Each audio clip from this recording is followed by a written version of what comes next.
Bonjour à tous, aujourd'hui on va s'intéresser à ce petit programme UPIS, voilà, qui est un smart contract sur la blockchain qui permettait à un utilisateur tout simplement de faire travailler ses euros par exemple sur AAV pour ensuite les dépenser via Synology Pay. Alors j'en avais déjà parlé rapidement dans une vidéo, c'est un projet amateur qui a été repris par Zil. Mais pourquoi je vous parle de ça dans la série du Rent to Repay? Et bien en fait tout simplement parce que j'ai lu le code pour en inspirer et surtout pour débugger. Dans les épisodes précédents, on s'était arrêté quand je testais en local. On m'a demandé par exemple de le déployer sur Tenderly. Tenderly, rapidement, qu'est-ce que c'est? C'est tout simplement quelque chose qui va faire des screens de votre blockchain. Déjà, premièrement, sur Tenderly, à l'époque, parce qu'il n'y a que 2 mois, vous pouvez faire que 50 transactions et après c'était fini. Maintenant, c'est 20 transactions, donc ça va très très vite. Et de plus, le dev n'arrivait pas à lancer les tests que j'avais fait en local sur sa machine. Donc du coup, ça marchait pas. Qu'est-ce que j'ai fait? J'ai tout, j'ai tout dégagé entre guillemets, j'ai tout viré. J'ai gardé que les fichiers Solidity, le code pur, et je suis passé sur Foundry. Sous les yeux, tout simplement, c'est le Rent to Repay avec Forge Foundry. Et franchement, rapidement, je ferai une vidéo comparative. Comparé à Radadat, ça n'a rien à voir. Enfin, je trouve que c'est beaucoup plus compréhensible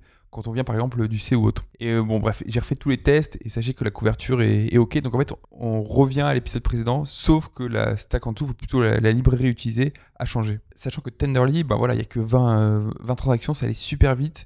J'ai tenté de faire un fork sur ma machine de la blockchain Gnosis, ça marche pas. Et bien qu'est-ce que j'ai fait? J'ai déployé sur Gnosis et oui, ça fonctionne. Donc voilà, ce que vous avez sous les yeux, c'est le premier Rent to Repay qui a été exécuté tout simplement. L'utilisateur n'a pas fait de remboursement de sa dette, il l'a configuré et c'est un autre utilisateur qui a en fait transféré les fonds de son wallet vers le RMM afin tout simplement de diminuer sa dette. Et bien sûr, il a pris sa petite com. On va regarder rapidement ce qui s'est passé. Donc on voit que cet utilisateur qui a une adresse qui commence par CF92, on va juste l'appeler CF. Et au passage, on voit que l'appelant, celui qui a appelé la fonction Rent to Repay, il a un wallet qui commence par F19, F35, on l'appellera 19. Donc maintenant, quand on voit les transferts d'USDC, dans un premier temps, on a cette ligne. On voit que l'utilisateur CF92 s'est fait prélever tout simplement ses USDC vers le smart contract BB.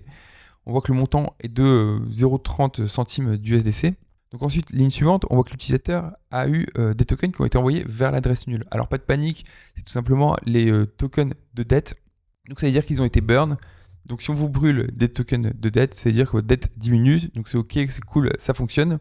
Ensuite, ligne suivante, qu'est-ce qui s'est passé? On voit que l'utilisateur, en fait, tout simplement, il a envoyé des tokens USDC vers l'adresse ED56. Et quelle est cette adresse? En fait, tout simplement, c'est la pool du RMM du USDC. Donc, c'est aussi l'adresse du supply USDC. On va aller voir sur Miniscan. On voit que l'adresse commence par XE. On voit que l'adresse commence par ED56. Et si on se rend sur Miniscan, ED56, je l'avais déjà mis en amont. On voit que son nom c'est du token, donc c'est le nom pour dire supply token. À première vue, on pourrait penser que c'est juste un token ERC20 avec par exemple les balance off, les décimales, mais non, en fait, c'est vraiment du supply ou token, c'est la même chose, tout simplement parce qu'il y a les fonctions scaled, balance off. Voilà, si on met une adresse d'un utilisateur, on aura son montant pur de tokens. Enfin bref, je m'éparpille et on va reprendre, on va finir cette transaction. Et après, il y a 2 adresses. C'est tout simplement l'adresse de la DAO, voilà, qui a reçu 15 centimes de frais. Quand j'ai fait cette transaction, il n'y avait pas de power voting au niveau des règles ou autre. Et pareil, l'utilisateur qui a appelé, on voit bien qu'il a reçu des frais. Donc c'est OK, il a réussi à faire 0,075 centimes, c'est très peu. Donc OK, c'est cool, c'est génial, mais il n'y a rien qui vous choque là par hasard. Voilà ce qui se passe quand on laisse un Français coder sur des produits qui vont générer des revenus. On voit que l'utilisateur a été prélevé de 30 centimes. En fait, la dette a été remboursée de 10 centimes et il y a quasiment des pouillèmes qui sont passés dans les frais. Donc il y a 20 centimes, ils sont partis, on ne sait pas où. Voilà, j'ai recréé l'URSSAF et l'impôt sur le revenu. 60% qui sont partis, ciao, au revoir. Non, mais c'est ce que je disais à madame, ça choque tout le monde, moi aussi ça me choque. Donc voilà l'importance de faire des tests, c'était pas du tout volontaire, en fait, que j'avais mal défini tout simplement mon problème, mon besoin, et j'ai dû redéfinir un peu mon algo. Et c'est là qu'on en revient au smart contract de UPIS, donc je vais tout simplement faire l'analyse. Donc cet épisode va être l'épisode 2, qui n'avait jamais été monté, mais au final c'était du hard hat, c'est parti à la poubelle. Et en fait, c'est ce que j'aurais dû faire dès le début, c'est tout simplement faire plus de théorie, plus de veille techno, entre guillemets. On va aller voir ce contrat parce que vous allez voir qu'il y a des choses intéressantes. Allez, la vidéo commence vraiment. Là, ça devient plus sérieux. On va parler tout simplement de UPIS qui est exactement comme le Rent to Repay. Et au lieu de gérer des pools de liquidités, que ce soit sur le RMM ou AAV, c'est la même chose. De toute façon, je vous rappelle que le RMM est un fork de AAV. Étudier les mécanismes de AAV, ils vous sont utiles pour comprendre le RMM. Après, peut-être qu'il y a eu des modifications a posteriori du RMM. Je rappelle qu'il y a eu une V2 puis une V3. pareil, il y a ce système de wrapper pour les propriétés. Il y a peut-être des cas particuliers, mais pour ce qui est les fonctions de base, emprunter, repayer une dette ou quoi, c'est la même chose. Voilà. Et en plus de ça, on va se faire un petit audit entre guillemets et plutôt partager des connaissances sur Solidity, comment organiser son code. Okay, première ligne, ok, c'est parti, Pragma Solidity, c'est la version pas un pro d'importance. Après, il y a un import. Import, je rappelle, c'est quand c'est pas dans le même fichier. Voilà, vous devez dire à votre code, va me chercher ce fichier là-bas. Donc on voit qu'il est parti chercher le fichier IERC20, qui sont tout simplement la norme des tokens. Et ensuite, il appelle des interfaces. Et d'ailleurs, je rentre pas dans les détails. Mais quand il fait import IERC20, c'est qu'il va chercher l'interface IERC20. Et qu'est-ce que c'est les interfaces? Tout simplement, en fait, c'est un peu votre documentation d'un smart contract. Voilà, quelque chose qui est déployé. Qu'est-ce qui est disponible? Comment il faut l'utiliser? Quand j'entends comment il faut l'utiliser, c'est-à-dire quel input, quelle entrée mettre et quel output, quel return, quelle sortie vous allez recevoir. Pourquoi je vous ai parlé rapidement du token? On voit tout simplement qu'il fait une interface IA token avec une fonction underlying à cette adresse. Voilà. Et si je retourne sur Miniscan, on voit que là c'est toujours l'adresse du supply token USDC côté RMM. Hein. Je vais utiliser que le terme de token pour dire supply token ou autre, et que ce soit sur le RMM ou AEV, à partir de maintenant, c'est la même chose. Et on voit bien qu'il y a la fonction underlying à cette adresse, et on peut l'appeler. Et en fait, qu'est-ce qu'elle fait qu'est-ce qu'elle fait juste cette fonction? C'est qu'elle renvoie l'adresse du sous-jacent. Et là, c'est, vous pouvez aller vérifier par vous-même, mais c'est l'adresse de l'USDC, le stablecoin qu'on connaît tous. Après, il a utilisé une interface qui s'appelle e-landing pool. On pourrait s'attendre à un smart contract différent ou autre. En fait, c'est juste l'interface du smart contract de AAV. On le voit bien parce que tout simplement, il y a la fonction withdraw et des fonctions comme get user account data. Et du coup, pour vous apprendre un peu, pour vous montrer à quoi servent les interfaces, c'est vraiment en local. C'est comme si on vous dit, vous allez recevoir la documentation d'un fournisseur. Je vais prendre un exemple totalement au hasard. Imaginez que vous êtes un centre de tri ou de logistique, je ne sais pas trop. Voilà, vous avez besoin d'interface, vous avez besoin de documentation. Quand tout simplement, je sais pas, il y a des poteries qui vont arriver, ce ne sera pas les mêmes dimensions que par exemple des voitures. Donc voilà, on va dire que les fonctions, c'est un peu les formats des volumes que vous allez recevoir, quoi. Et après, en interne, le nom que vous donnez à cette documentation, ça n'a pas d'importance. Par exemple, on voit que là, ça s'appelle e-landing et ça ne s'appelle pas IAAV. Voilà, on va imaginer, voilà, et pour continuer avec l'image du centre de logistique, voilà, vous êtes c'est ce centre de logistique. Vous recevez de la documentation d'une boîte qui s'appelle les poteries du Vaucluse, par exemple. Vous allez prendre que ce qui vous intéresse. Par exemple, là, on voit bien, il n'y a que la fonction withdraw et get user account data. Il n'y a pas le repay, le borrow et j'en passe. Et vous pouvez la renommer comme vous voulez. Vous pouvez l'appeler documentation poterie parce que vous estimez que toutes les poteries que vous allez recevoir, elles font tous les mêmes volumes. Donc voilà pour l'image rapide. Voilà, et on voit aussi qu'il appelle une interface IAV Oracle. Et celle-là, seulement c'est pour savoir le prix en USD d'un actif, d'un sous-jacent. Pareil, donc dans son cas, dans son cas à lui, c'était tout simplement pour avoir les euros E. Voilà, euro-dollar, ça bouge tout le temps. Il faut un prix, il appelle un oracle. Donc voilà pour ce petit cours rapide pour les interfaces. J'espère que ça vous a aidé. Après, on rentre directement dans le contrat. Et là, vous allez voir qu'il y a beaucoup de similitudes avec le Rent to Repay.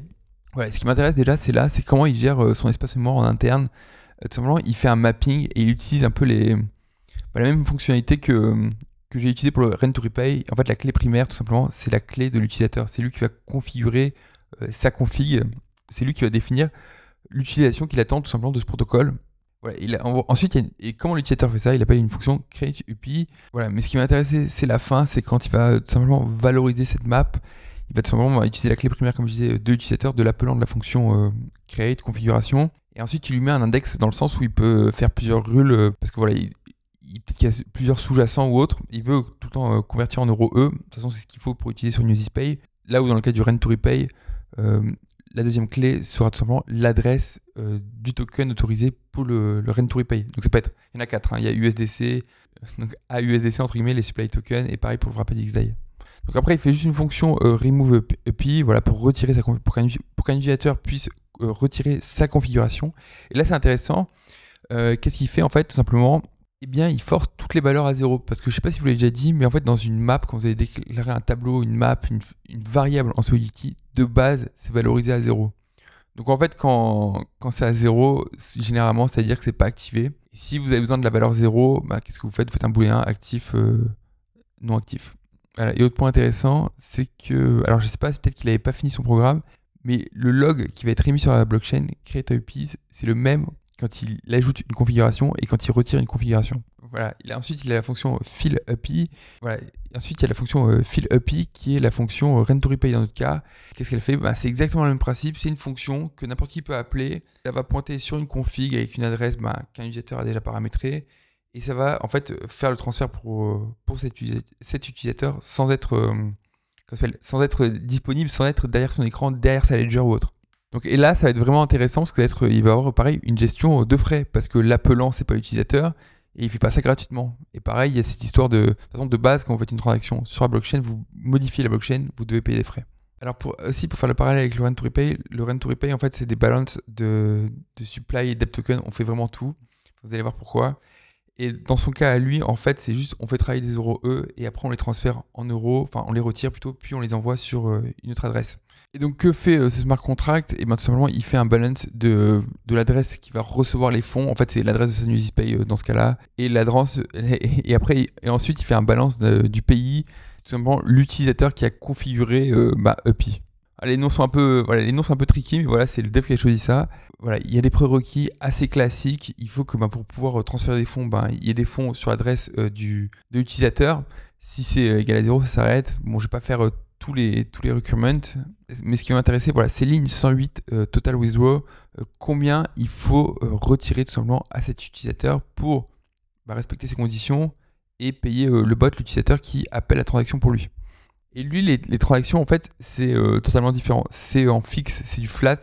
Donc, il y a combien le bot va payer pour exécuter la transaction sur la blockchain. Voilà, c'est ce qu'on voit le base fees, c'est les frais de base, tout simplement. Et après, il y a les priority fees, qui sont vraiment les frais de priorité quand, en fait, je ne sais pas si vous le savez, mais sur News10, vous pouvez choisir le nombre de frais que vous mettez pour une transaction, et plus elle est élevée, plus vous êtes prioritaire. Donc, on va dire que ça, c'est la partie variable, quoi. C'est... parce que c'est du temps réel, entre guillemets, dans le sens où block.base.fi, voilà, c'est selon l'activité sur la blockchain News10, et après il le multiplie par un top-up gas, et on voit que le top-up gas, il est là, il est défini en fixe, c'est 390 000, ouais. Alors les frais sont fixes, il fait une conversion en euros, c'est pas ce qui nous intéresse. Mais voilà, c'est la ligne qui va nous intéresser, c'est ça, c'est total withdraw égale top-up size plus transaction fee. Donc maintenant, on connaît les frais, et ce qu'il fait tout simplement total withdraw égale top-up size, donc l'attendu utilisateur plus les transactions fees, plus les frais de transaction. Et là, en fait, tout simplement, il fait une petite vérif. Est-ce que l'utilisateur a assez?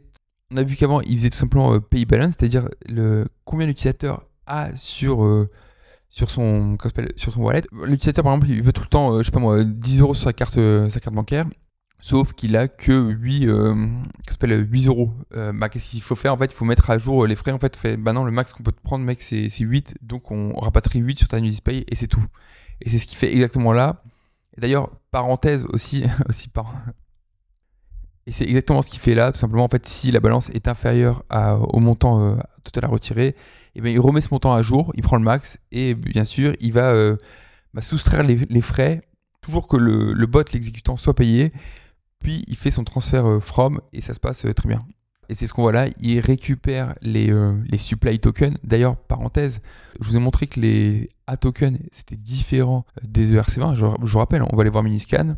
Il y a des fonctions ERC20 comme le balance off, allowance, décimal, mais aussi il y a des fonctions qui ne sont pas du tout ERC20 comme scaled balance off. Donc là, il faut bien comprendre que les interfaces ERC20 ont un balance off, mais aussi les A tokens. Et là, vous allez me dire, mais pourquoi il n'utilise pas l'interface A token alors qu'on voit bien que c'est un A token? Et bien tout simplement parce que là, il a besoin de cette fonction transfer from, qui est bien entendu présente dans la norme IERC20, mais elle est aussi dans IA token. Voilà, si je me rends sur le GitHub de AAV Protocol, on voit bien tout simplement qu'en import, il y a aussi l'import de IER. Donc en fait, ces interfaces sont vraiment des connecteurs, des portes d'entrée, si vous voulez, entre les smart contracts qui ne sont pas tous dans le même fichier. Pour en revenir à ma parabole, entre guillemets, avec le centre de logistique, c'est vraiment pour vous montrer à quel point c'est interne à la gestion du smart contract, à la gestion du centre de tri. C'est à vous de... En fait, vous prenez que ce que vous avez besoin, quoi. Et après, c'est à vous de les appeler au bon moment. C'est tout simplement de la documentation, mais ce qui se passe derrière, en fait, vous n'avez pas la main dessus. Après, ensuite, qu'est-ce qu'il a fait? Il a mis tout simplement une sécurité pour checker le S factor. Alors, on pourrait se dire, en fait, il n'y a pas besoin de faire ça, de checker le S factor, c'est que du supply token ou autre. Alors je pense que c'est vraiment lié à AAV, tout simplement parce que c'est beaucoup plus volatile. Donc voilà, je rappelle que sur le RMM, c'est que des RWA ou des USDC, donc c'est moins volatile. Donc voilà, ça reste quand même beaucoup moins volatile. Et je rappelle, la philosophie du Rent to Repay, c'est d'utiliser ses rentes, ses loyers, pour rembourser directement sa dette. Voilà, et après, je vais pas me tarder, c'est du classique. Il fait tout simplement des transferts de tokens et il fait un log sur la blockchain. Et en fait, mon erreur, tout simplement, c'est que j'avais pas prévu ces cas-là. Parce que voilà, j'ai déployé sur la blockchain Newsys. Ensuite, je suis allé chez Rabi Wallet. J'ai fait une petite phrase, c'était ma petite phrase de test. J'ai récupéré toutes les clés privées, j'ai chargé des USDC, j'ai fait des dettes un peu dans tous les sens pour avoir des comptes réels. Au final, c'est pas plus mal, vaut mieux faire l'erreur maintenant que déployer. De toute façon, ça aurait pas passé les tests, je vous rassure. Donc voilà, il faut que je redéfinisse bien tous mes tests. Car si on revient tout simplement à mon premier cas de Rent to Repay, on voit qu'on a bien transféré en fait 30 centimes, mais on a remboursé que 10 centimes de dette. Après voilà, il faut ajouter les frais, j'arrondis à 11 centimes, mais il aurait fallu que le Rent to Repay retire que 11 centimes. Donc du coup, qu'est-ce que j'ai fait? Je me suis fait un petit tableau avec, on va dire, le théorique, colonne de gauche, et ensuite des valeurs réelles. Alors j'ai mis 6, ça pourrait être 6 USDC, mais dans les tests que je vais utiliser, ce sera des pouillèmes, quoi. Ce sera par exemple 6 centimes ou autre. Et l'hypothèse de base, c'est par exemple que A égale 6, qui est inférieur à B, qui lui vaut 8, qui est inférieur à C, qui lui vaut 10. Donc après, j'ai fait toutes les combinaisons pour bien comprendre. En fait, là, c'est pas compliqué, hein. Vous fixez tous vos paramètres et vous en bougez un à chaque fois, et après, vous faites la même chose. Donc au début, vous avez entre guillemets du triple A. Après, vous changez le dernier élément, B, puis vous passez C, vous avez fait les 3 cas possibles. Vous allez au second élément, vous le fixez à B, vous faites la même combinaison, A, B, C, et après, ainsi de suite, vous faites toutes les combinaisons. Donc, ce qui donne ensuite un tableau avec des valeurs. Vous voyez que j'ai, quand il n'y a que des A, c'est du 6. Quand il n'y a que du A, il y a des 6 partout. Le B, on a dit que c'était 8, donc il y a 6, 6, puis 8. Et j'ai mis des couleurs pour que ce soit plus lisible, quoi. Genre jaune, c'est clair, c'est très faible. Orange, c'est entre les deux, c'est 8. Et rouge, on va dire, voilà, c'est plus vif. C'est plus élevé, c'est 10 et c'est beaucoup plus lisible. Et ensuite, j'ai gardé que les cas utiles parce que par exemple, quand vous avez 3A, que je teste que des 6 ou que des 8, c'est exactement la même chose. Donc en fait, j'ai gardé les cas les plus utiles qui vont me servir pour mes tests et que je vais réaliser. Donc en fait, il me reste 4 cas à tester pour valider cette fonctionnalité de Rent to Repay. C'est l'égalité parfaite, c'est 6 partout. Après, c'est par exemple, c'est la balance, c'est-à-dire que c'est la valeur de la dette qui est minimum. Ensuite, c'est ce qu'a autorisé l'utilisateur, le 6. Et enfin, c'est la quantité de tokens qu'il possède, tout simplement sur son wallet. Donc vous voyez qu'au final, les résultats, c'est les mêmes. Aussi, je ne l'ai pas dit, mais dans cet exemple, dans les tests que j'utilise, les frais sont à 0,5.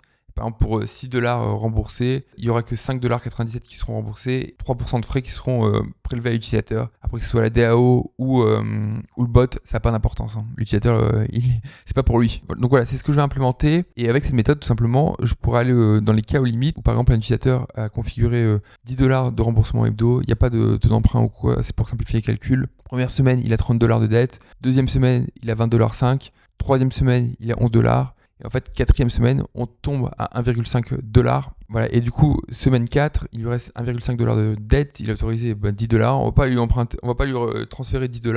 On va tout simplement juste retirer les 1,5 $. On rembourse sa dette et après, il lui restera 0,075 centimes de dette, tout simplement parce que c'est les frais de transaction. Et vous voyez qu'avec cette méthodologie, en fait, on y va... il restera toujours des pouillèmes, quoi. Il faut aller à l'infini pour tendre vers zéro, entre guillemets. Voilà, là, c'est vraiment... voilà, là, pareil, les gars, c'est community call, ça pense à voix haute, prenez pas pour acquis.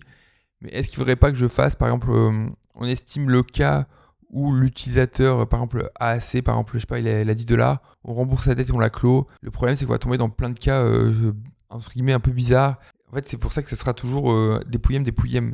Donc peut-être qu'il faudrait que je fasse le dernier cas, si on peut rembourser, on peut rembourser. Le problème, j'ai peur que ça rajoute énormément de lignes. Ça rajoute des cas de test, il n'y a pas de souci. Mais c'est au niveau de l'audit, parce que je n'en ai pas encore parlé. Mais en fait, l'audit, il va être payant et il va coûter, je crois que c'est 30 ou 40 $, 30 ou 40 $ la ligne. Donc, est-ce que ça vaut vraiment le coup? Sachant qu'en plus, je suis clairement à la bourre. Là, on est le 20 septembre. Il faut que je finisse tout simplement le Rent to Repay et il faut que je teste ça pour valider. Après, tout ce qui est mettre à jour le smart contract, par exemple, configurer le Rent to Repay, le révoquer, ajouter des paires de tokens, retirer des paires de tokens, c'est OK.